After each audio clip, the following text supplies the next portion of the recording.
سلام، امیدوارم که حالتون خوب باشه. فرشید سهراب هستم، نوازنده و مدرس ساز سنتور. تو این ویدیو قصد داریم قطعه شماره 25 از کتاب دستور سنتور استاد فرامرز پایور رو با هم دیگه کار بکنیم.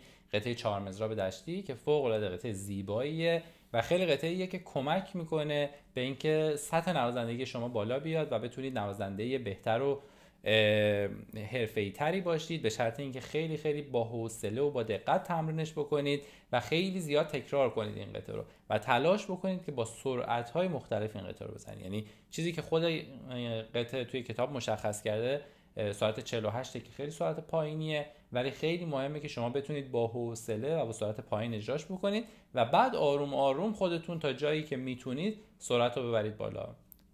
تکرار کردن و تمرین کردنش خیلی میتونه مفید باشه و کمک کننده باشه.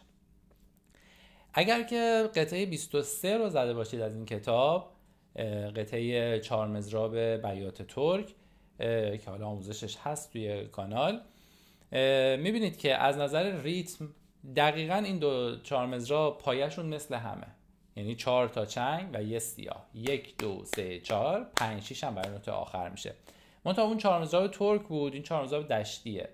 ویژگی این آوازها رو توی کتاب بعدی خیلی دقیق‌تر و مفصل‌تر توضیح میدیم با هم دیگه. فقط برای اینکه یه اشاره کرده باشم، دقت کنید که توی 4 مضراب بیات ترک پایه روی سی و فا هست. یعنی مثلا میزدیم سی سی سی فا سی، سی سی سی فا سی. اما اینجا توی 4 مضراب دشتی پایه روی ر و سل قرار میگیره. میزنیم ر ر ر سل ر ر ر سل ر.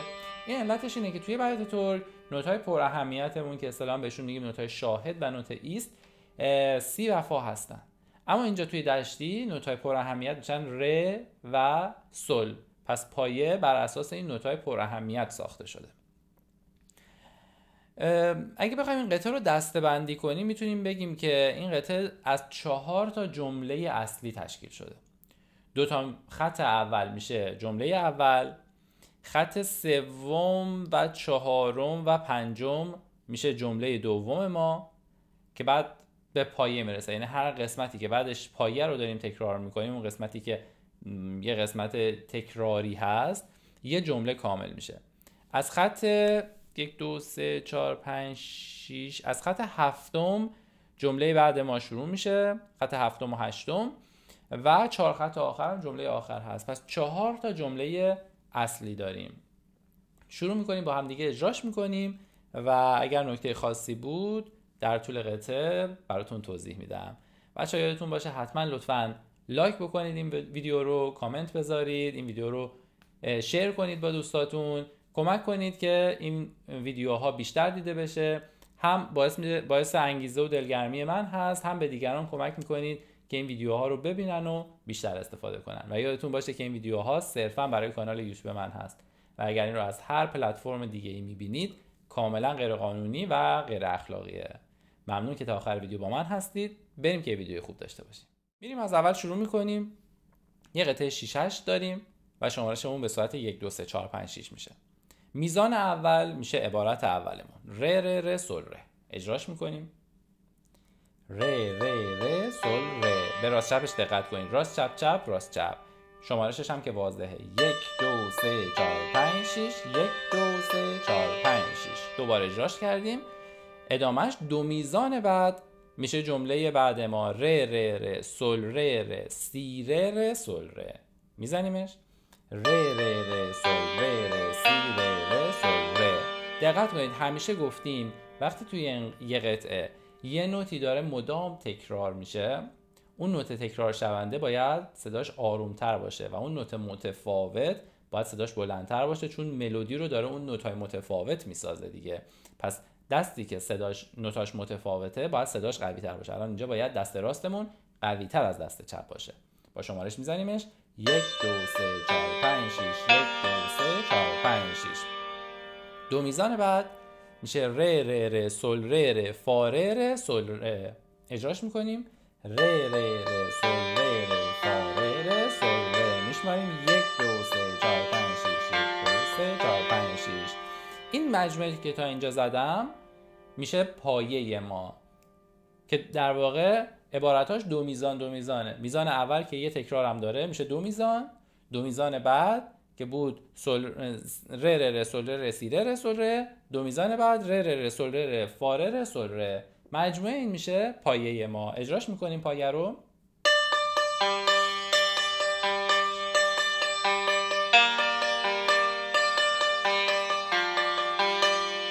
میریم سراغ اولین ملودی که معرفی شده که در واقع میشه 4 تا میزان آخر خط دوم. میخونیم نوتا رو. فا می می ر می می ر ر دو ر ر دو دو سی دو سی سی سی دو ر. اجراش میکنیم روی ساز.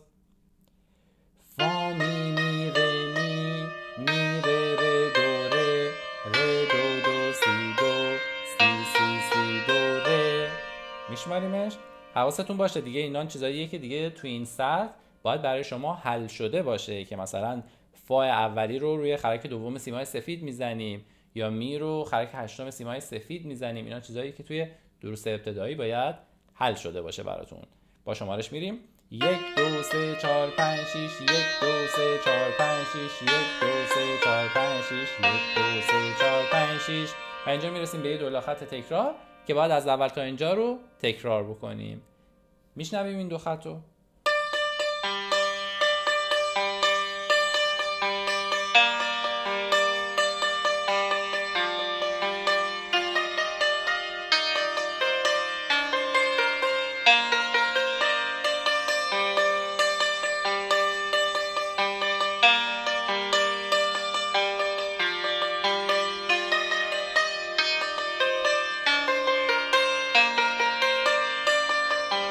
این شد دو خط اول، عبارت اولمون.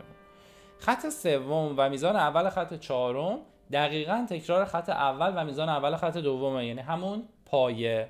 میریم سراغ ملودی جدیدمون که میشه از خط چهارم میزان دوم. اینجا دقت بکنید که ملودی ما، جمله های ما دو میزان دو میزانه. چیزی که توی جمله قبل داشتیم یک میزان یک میزان بود، یعنی توی خط دوم نوتا رو میخوندیم فا می می ر می. این یه عبارته. عبارت بعدی یه نوت میاد پایین‌تر، می ر ر دو ر. دوباره جمله بعد یه نوت پایین‌تر، پس یک میزان میره جلو.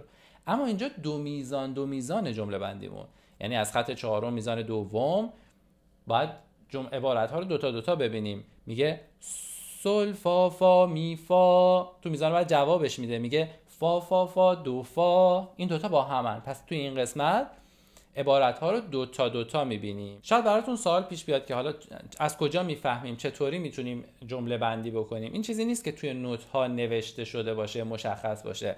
این خودش یه مهارت، یه هنره. اگر شما نوت ها رو از دور ببینید و بتونید صداشو بشنوید میتونید اینو تشخیص بدید، یا اینکه قبلا قطعه رو زده باشید و بدونید که این ملودی قراره چجوری صدا بده. ولی اینو من برای راحتی شما، برای اینکه راحت‌تر بتونید نوتو حفظ کنید، بتونید راحت‌تر با نوت ارتباط برقرار بکنید، اینو براتون مشخص میکنم که درک بهتری از اجرای قطعه داشته باشید.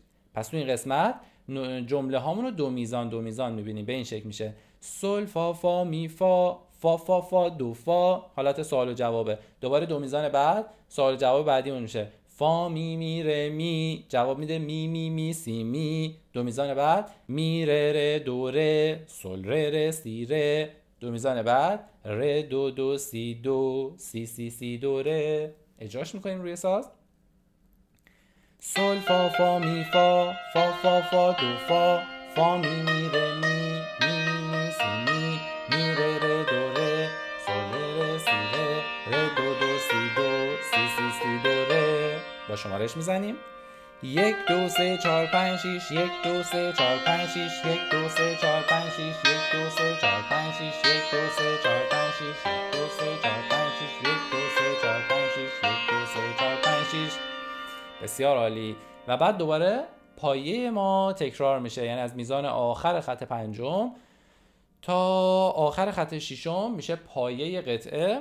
و بعد میریم سراغ جمله سوم. جمله سوم از شروع خط هفتم میشه. میخونیم نوتا رو. دو ره می فا سل لا سل فا می فا سل فا می ره می فا می ره دو ره می ره دو سی دو و بعد روی سیمای زرد میایم پایین ره دو سی لا سل فا سل سل سل لا لا لا سی سی سی دو دو دو و این قسمت میشه جمله بعدی ما. اجراش میکنم براتون. دو ره می فا سل لا سل فا می فا سل فا می ره می فا می ره دو ره می ره دو سی دو ره دو سی لا سل فا سل سل سل لا لا لا سی سی سی دو دو دو ره ره ره سل ره و بعد دوباره برمیگرده روی پایه. این چیزی که مهمه چند تا نکته بهتون بگم. یکی توی میزان دوم علامت بی که علامت بمولی که کنار نوت لا هست این مربوط میشه به کوک سنتور. اصولا باید لای پشت خرک سنتور ما توی این کوکی که الان داریم باید بمول کوک شده باشه. پس شما توی نوازندگی کار خاصی نمیخواد براش بکنید، ولی خب توی کوک باید لای پشت خرکتون بمول باشه. علامت کرونی که کنار نوت می اومده، خب این نوت می میدونید دو جا هست توی سنتورمون، دو تا جا داره. هم میتونه خرک هشتم سیمای سفید باشه، هم اول پشت خرک. حالا چون علامت کرون کنار نوت می هست باید روی خرک اول سیمای پشت خرک بزنیمش، اینو حواستون باشه.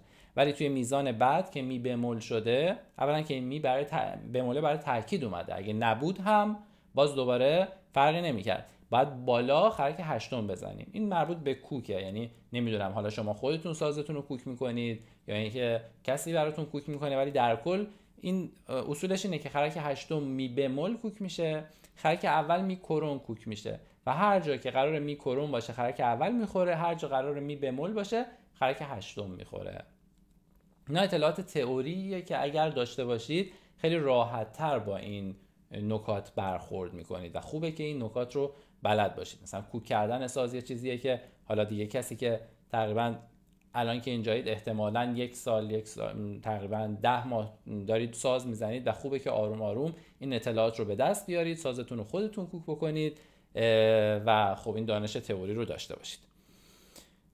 توی میزان بعدی، توی میزان یکی مونده به آخر، اون علامت عدد 9 که بالای فا هست، فایی که روی خط نهمه، یعنی اینکه بعد فا رو روی خرک نهم سیمای سفید بزنیم، چون تو حالت کلی فا رو خرک دوم پشت خرک میزنیم، مگر اینکه مثل اینجا 9 داشته باشه که اون موقع روی خرک نهم سیمای سفید اجرا میشه.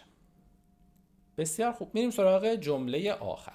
جمله آخر از میزان آخر خط 1 2 3 4 5 6 7 8 خط نهم میزان آخر جمله ما شروع میشه. تو این قسمت دقت کنید که حرکت دست راست و چپ دو تا حرکت متفاوته. یعنی اگه فقط نوتای دست راست رو ما نگاه کنیم، فقط من نوتایی که رو دست راست اجرا میشه رو میخونم. نوتامون هست سل دو، تو خط بعد سی لا، سل سی لا سل. این چیزیه که دست راست میزنه. رو ساز اجراش میکنم، میزنیم سل دو سی لا سل سی لا سل. این نوتای دست راسته.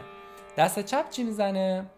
دست چپ میزنه سل سل فا فا می می ره ره، یعنی یکی یکی میاد پایین، دوباره فا فا می می ره ره دو دو. پس دست چپمون اینو اجرا میکنه، رو سیمای پشت خرک شروع میکنه سل سل فا فا می می ره ره فا فا می می ره ره دو دو. حالا این دوتا با هم دیگه ترکیب بشن اینطوری میشه.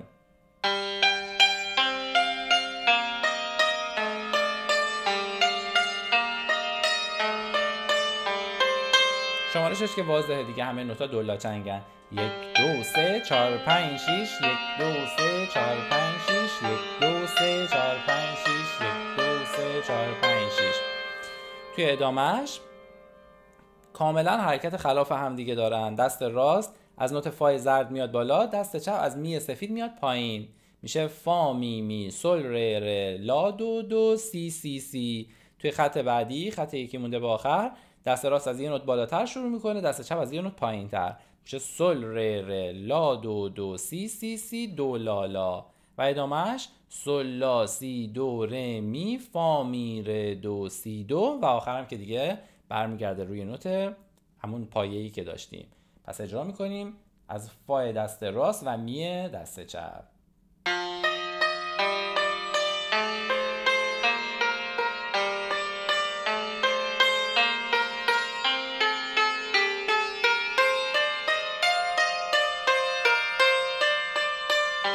و برمیگرده روی پایه.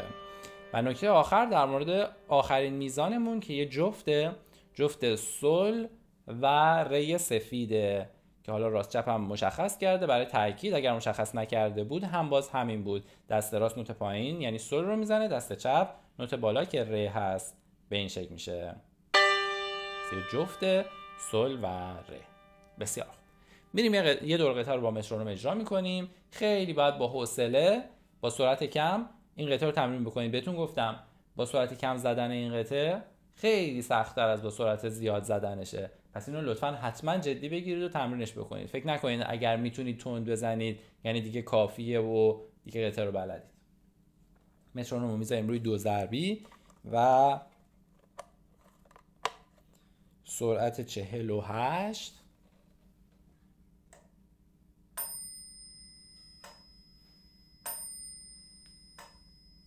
1 2 3 4 5 6 1 2 3 4 5 6 1 2 3 4 5 6 1 2 3 4 5 6.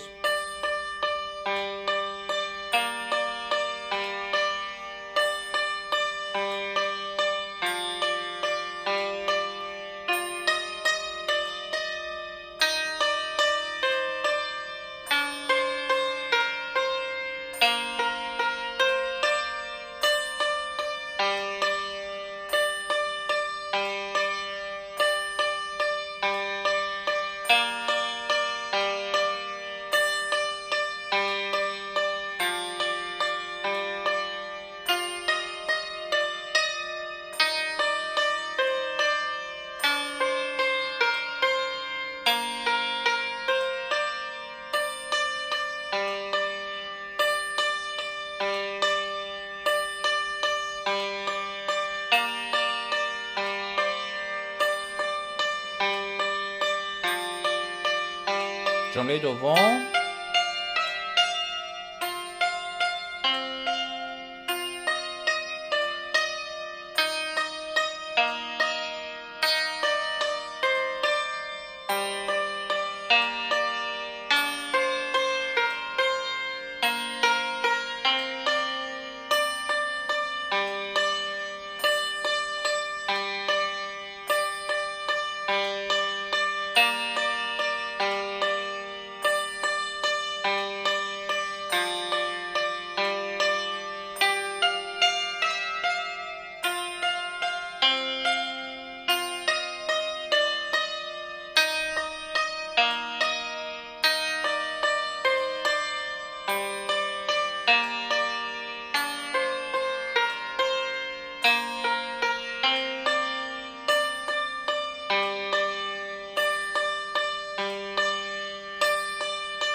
جمله سوم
جمله آخره.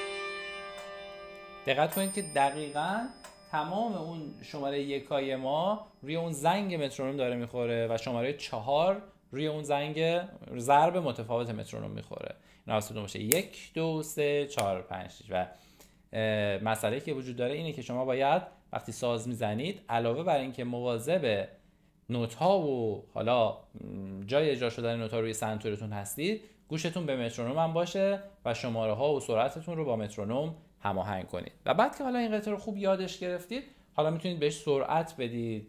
و قطعه‌ای هم هست که واقعا میشه خیلی تند اجراش کرد و محدودیتی برای سرعتش نیست، ولی تا جایی تندش کنید که دقت ضرباتتون خراب نشه و بتونید با کیفیت و صحیح ضربه بزنید.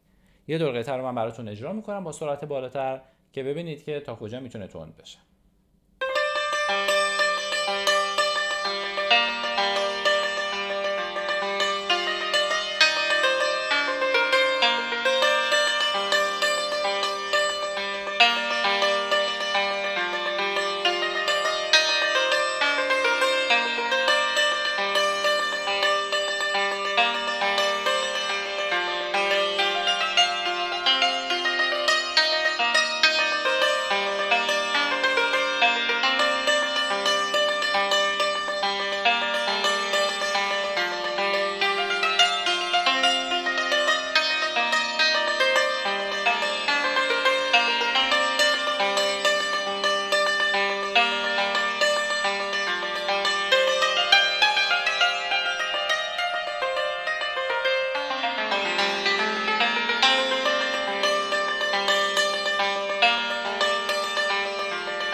امیدوارم که ویدیو مورد توجهتون قرار گرفته باشه. حتما این قطعه رو تمرینش بکنید با سرعت‌های مختلف. تمرین و تکرار این قطعه بسیار بسیار میتونه براتون کمک کننده باشه. یادتون باشه حتما یه لایک بزنید. یه لایک ساده میتونه خیلی خیلی برای من مفید باشه و کمک کننده باشه. کامنت بذارید، این پست رو شیر بکنید و یادتون باشه که این ویدیوها صرفا برای کانال یوتیوب منه و اگر این رو از هر پلتفرم دیگه میبینید کاملا غیر قانونیه. خوب و خوش باشید.